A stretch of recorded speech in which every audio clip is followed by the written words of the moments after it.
Hello and welcome to Network. My name is Phumelele Zondi with your technology and social media news. It is SABC Network on Facebook, Twitter and Instagram News Network at sabc.co.za on email.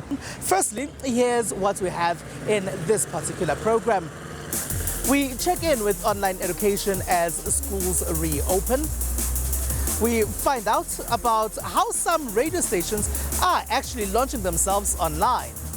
And in our discussion, we revisit Spectrum as there are talks of court cases yet again. Schools have started reopening in parts of South Africa, and more schools are to open in the days to come. But there are parents who've decided that their children are perhaps not going into the physical classroom. This as there are worries that COVID numbers could increase again if that does happen. But what is online schooling and what did we learn from the last 2 years, and what other options are there for us? Here's producer Sandile Hlangani. It's no secret that COVID-19 has forced all of us to make substantial changes to our daily lives. Businesses have where possible. Schools have by embracing online learning. And many university students who have enrolled in on-campus courses find themselves learning online. In mathematics teacher Ntombiyomzi Menzi's class, social and emotional learning comes first. It is important in the sense that whatever that we do, we've got to interact with them. However, because of the constraints that we have, that we cannot come as close as we want to the kids, you've got to keep the distance because of the COVID that we have. She says the shift to online learning in the wake of the coronavirus pandemic has brought change and challenges to her class of 2022 matrics. At times you give them work that is supposed to be done through the devices, and then they will come up with the stories that at home we don't have electricity and so on. So that becomes a challenge. And again, because the school has got the Wi-Fi, if they come to school, we are unable to accommodate them because there are other grades that are here at school. With this sudden shift away from the classroom in many parts of the globe, some are wondering whether the adoption of online learning will continue to persist post-pandemic and how such a shift would impact the education sector. With technology and the types of online environments that we are starting to see, I think the teacher is always going to remain pivotal to teaching. They are the driving force behind learning.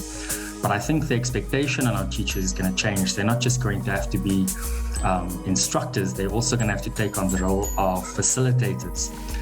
They're going to have to take on the role of data scientists. And I think the one that's interesting for me as well is the role of entertainers. We're growing up with a youth now that's exposed to everybody. Kid has a smartphone, and the apps, kids themselves are creating content. So I think teachers are going to have a really tough time if they're not able to bring that entertainment, aspect to the way they teach and the way they engage learners. While some say the unplanned move to online learning will result in poor user experience, others believe that a new hybrid model of education will emerge with significant benefits. In a digital platform, you have recorded lessons. So although we do live lessons, we record all our lessons. So if for whatever reason you became distracted, or whatever reason you had to go to the doctor for the day or need to play a sport or something, you can always come back and watch the lesson. Or if you're busy doing the application tasks, if you're busy doing the homework and you get stuck, you can go back and watch the lessons. In response to significant demand, many online learning platforms are offering free access to their services. We're targeting each and every learner in the country, irrespective whether they go to a private or public school. And to make it accessible, we've zero-rated the portal. So if you are an MTN subscriber, when you go to the portal mtnonlineschool.co.za, you access it for free, even if you don't have data. The MTN Online School is endorsed by the Department of Basic Education. So COVID-19 really threw us off, and as a result, with MTN and other partners, Then we're forced to go to look at digital alternatives to complement the work that we're doing. So this e-school is to really complement the work that we're doing, but also allow children who are not able to come to school for different reasons be registered at that e-school. So we are having regulations. We are going to register or recognize even schools which are not physical schools. MTN says the online school focuses on using the power of digital world to supplement and support the physical classroom. The online portal, you can get a library, you can get for each subject, you get videos recorded, and also we've got an online school, an online sessions that's live for grade 11 and 12. Learners at Pahama Secondary School say they are reaping the benefits. The benefits of studying online is that you get to do things get a little bit easy because you get to research and then you get the exact things that you're looking for. The other benefit is you cannot contact with the person who is ill or who have the COVID-19 virus. Other learning companies are bolstering capabilities to provide a one-stop shop for teachers and students. The online school is very much focused at parents who's currently in a mainstream setup and wants to school at home. So doing it from the comfort of their home where it's safe and they can be a bit less hands-on than with our traditional homeschooling model. There are challenges to overcome though. Learners without a reliable internet access are struggling to participate. But I do believe that it's way past time that we require service providers to zero-rate educational data. You shouldn't be paying in our country for educational data. All right? All of our service providers, as a condition of their license, should be required to zero-rate educational data. Those in the industry say this unprecedented event is the same that will make education system stronger and survive future threats. Nigerians are able to tweet again after 7 months without the use of virtual private networks or VPNs. It all started on 4 June 2021 after Twitter removed a post by Nigerian President Muhammadu Buhari. Then the government went to telecoms providers to ask them to block the platform. In Nigeria, Twitter has been responsible for many campaigns that brought about change. The hashtag Bring Back Our Girls campaign brought attention to the abduction of people, especially schoolgirls, by terrorist organization Boko Haram. World leaders got involved. During the COVID-19 pandemic, there was the hashtag End SARS movement as locals were fighting against what they said was a brutal wing of the police known as SARS. I'm a survivor. They shot me here on 20th of October 2020. My name is Agbe Zefanyi. I produce comedy skits. I'm a comedian. And they still attack my YouTube channel during the... And I still upload video today. This is it. This is where they shot it and the bullet came out from the back. Then in June 2021, President Muhammadu Buhari shared his dissatisfaction with secessionists. Then Twitter dealt with it. The president was threatening the Igbo people of the southeastern part of Nigeria about the potential repeat of the 1967 Biafran civil war because there was insurgents in that part of the country or in the southeastern part of Nigeria. And Twitter treated this as irresponsible tweeting, which was threatening and also sort of inciting or valorizing violence in a way. And coming from a president, this seemed very untoward, and therefore Twitter had taken the initiative to actually delete the threatening message from the president. Many in the country were not happy about the blockade. Entrepreneurs said it affected their businesses. been trying to build this platform. I've been trying to put my best, be consistent. They said, do this, post more, talk to more people.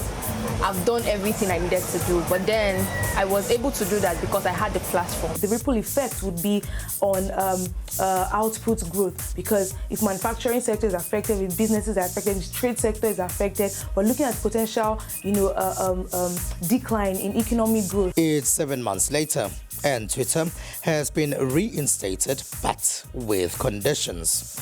They must have an office in Nigeria and pay tax in the country.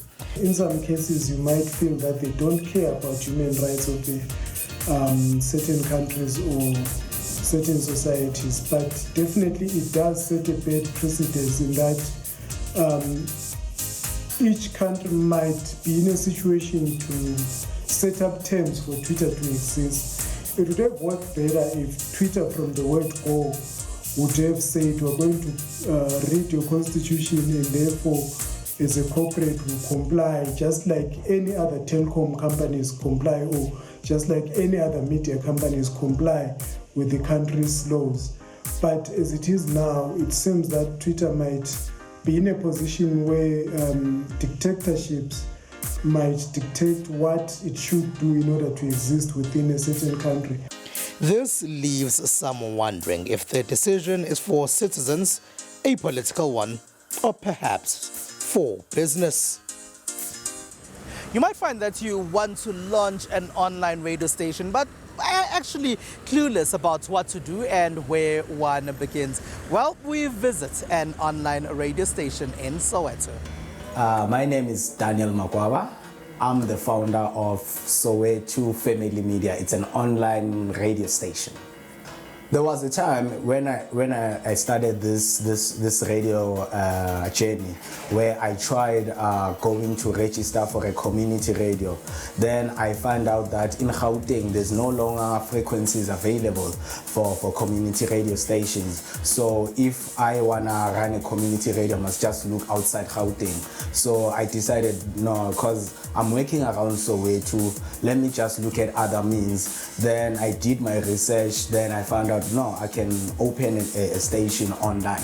An online radio station, I can say it's the now. Why I say it's the now, I can make an example. If you want to send a letter, you don't go to the post office anymore and just send it a Gmail, then it's gone. So online advantage, anyone can listen to the station wherever they are. You can be in the United States, you can be in Brazil, you can be in Angola, you can be in Limpopo, you can listen to the station, and the quality is perfect. The challenge mostly we get, I can say it's the network side.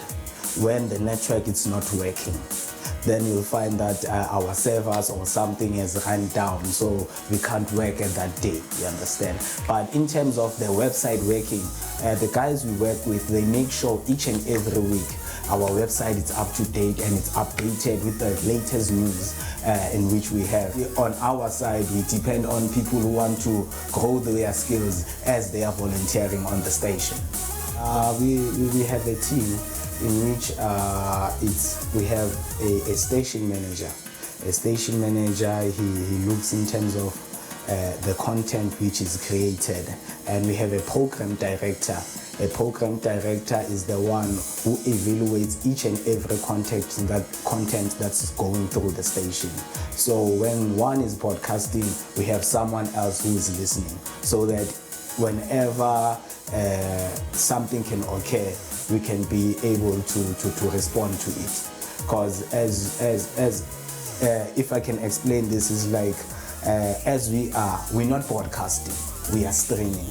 So as we are streaming, we don't go by the Broadcasting Complaint Commission terms and conditions. But for us, we believe that we should monitor our own lines, because if we don't do so, at the end of the day, it will jeopardize the professionalism of the station and the brand that we're trying to build.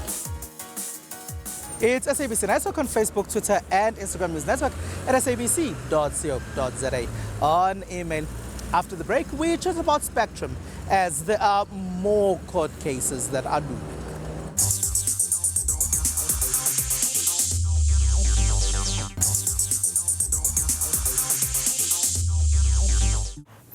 It is SABC Network on Facebook, Twitter, and Instagram. It's News Network at sabc.co.za. On email. Welcome back. Now, the Independent Communications Authority of South Africa has said that they are ready to go ahead with the auctioning of the spectrum that they need to auction out. Now, at the height of the COVID-19 pandemic, there was temporary spectrum that had been issued out by ICASA. But with this long-awaited auction that needs to happen, Vodacom has gone to court to block Telkom, and Telkom is saying that they actually don't want this spectrum to be issued out. So Vodacom is not alone in this because they are supporting what MTN is already doing. To help us understand what spectrum is and the importance of it, as you can see that everyone in the telecom space seems to be worried and affected by this, is Riam Graham, who is from Comscope. Hello, and thank you very much for being a part of our network, Rian. What exactly is spectrum, and why should South Africans care about this? Spectrum, in the broad sense of the word, is a range of frequencies that is controlled by ICASA in South Africa. Each country has got a regulatory body that manages the frequency utilization in that country. So in other words, for two-way radios, there are certain licensed frequencies that gets controlled by ICASA to make sure that there's not interference and you've got proper two-way radio communications. Now, on the GSM side, the cellular side, it works exactly the same. So your GSM networks functions on a specific set of frequencies. Those frequencies are regulated and controlled and managed exclusively by ICASA, and that forms part of the International Telecommunications Union guidance as to spectrum usage for each country.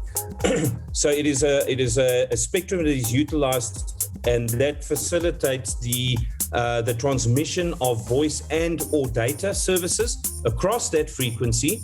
Now, of course, ICASA, having control of the licenses, will typically sell off those licenses to licensed users of specific bits of that frequency spectrum.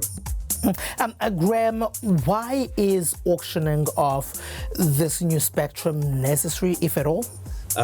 With 5G, the only thing that has happened is there's additional subsets of the frequencies that's now been made available.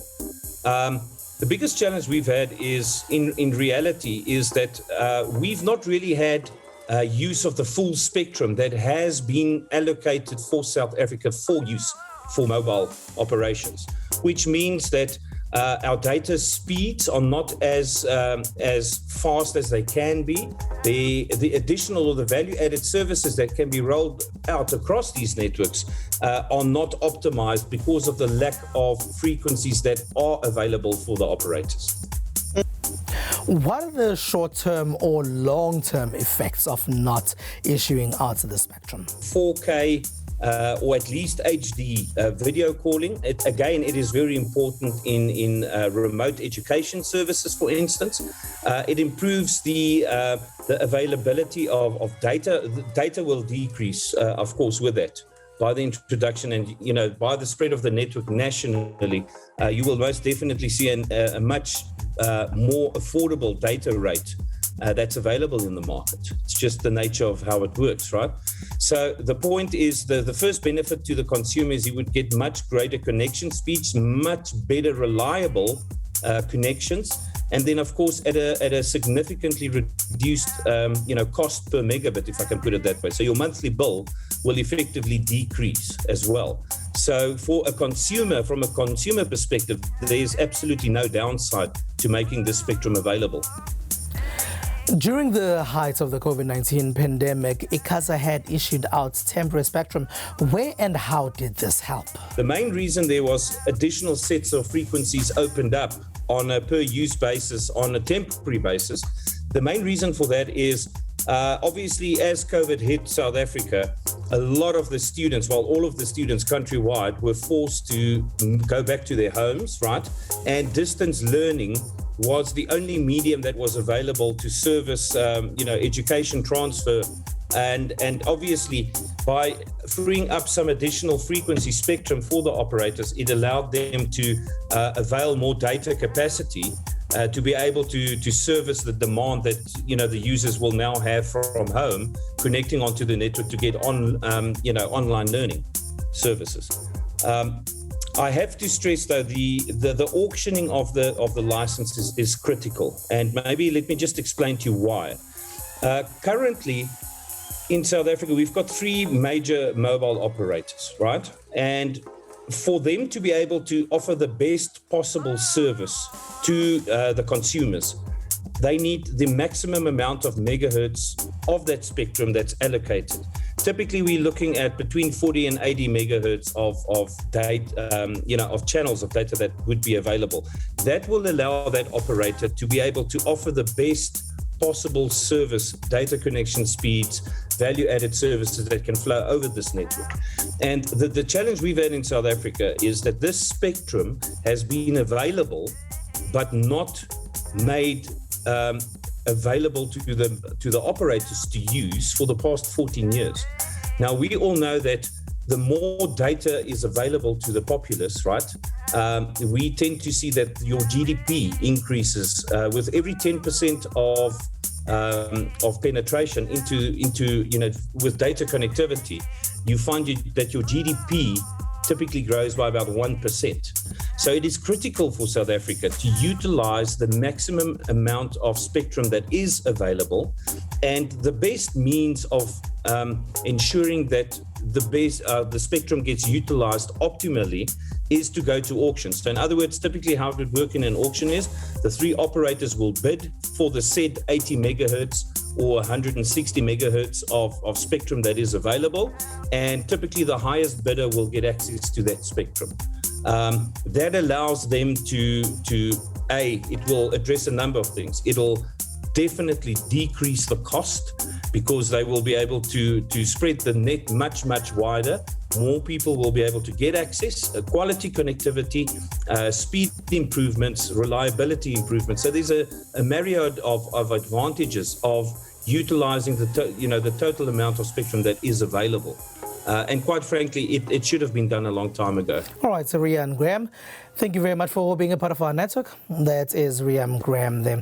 He is with Comscope. Thank you very much, Rian. And with that, let's take a short break.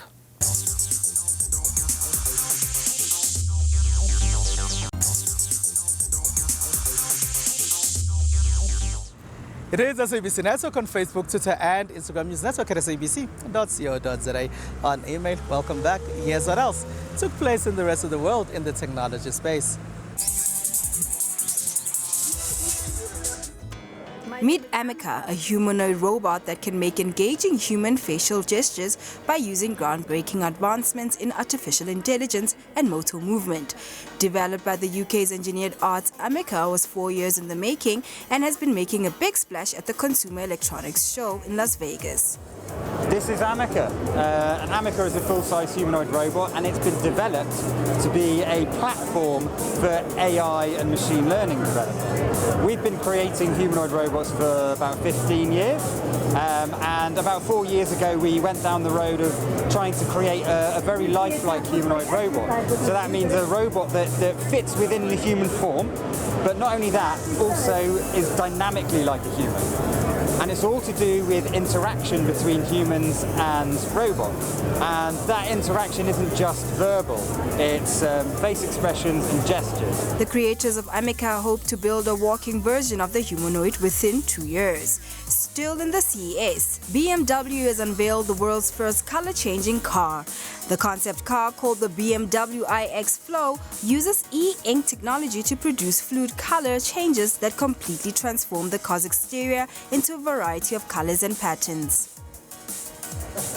This is the world's first real color-changing car. There's been fakes out there, there's been projection mapping, there's been light, but this is really energy-efficient color change using the technology e-ink. It's never been done before, so this is a proof of concept. The question we wanted to answer is, can we make a color-changing car? And the answer is yes. And we did it using e-ink. It's the material we know from e-readers, so from Kindles. So it's the reason why you can read your kindles so nicely in the sun because there's actual color change going on there. So we took this material, it's kind of a thick paper, and our challenge was to get this on a 3D object like our cars. The technology is still in its early days, and the model displayed at CES had only the option of turning grey and white, but in the future, this will be expanded to cover a wide color spectrum, according to BMW.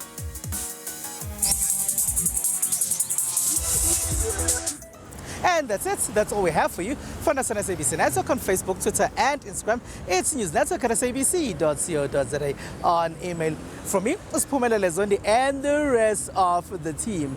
Thank you very much for being a part of our network. Have a good one. Bye-bye.